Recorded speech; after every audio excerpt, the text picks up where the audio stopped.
తెలవకుండానే ఆ పూజ జరుగుతూ, జరుగుతూ పూజలో పరిపక్వత పొందే వరకు మనకు వందల జన్మలు పడతాయన్నమాట.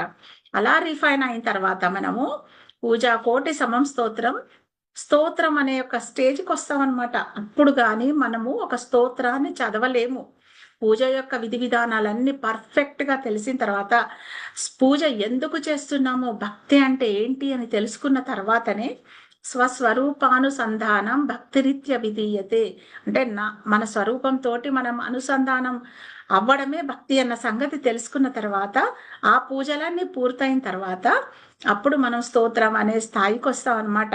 ఏదో గుళ్ళోకి పోయి మొక్కుబడిగా పూజలు చేసేసి మళ్ళీ పూజలు చేసి ఇంటికి రాగానే మళ్ళీ యథావిధిగా నాన్ వెజిటేరియన్లను తినుకుంటూ, మళ్ళీ శుక్రవారం శనివారం రాగానే భక్తుల అవతారాలు ఎత్తి పూజలు చేసుకుంటూ గుళ్ళ చుట్టూ తిరుక్కుంటూ, గుడికి వెళ్ళని వాళ్ళను గేలి చేసుకుంటూ, అయ్యో మీరు గుడికి వెళ్ళలేదా, ఈరోజు పండగ కదా, ఎందుకు వెళ్ళలేదు గుడికి అని చెప్పేసేసి, ఇది కాదు జీవితం అంటే.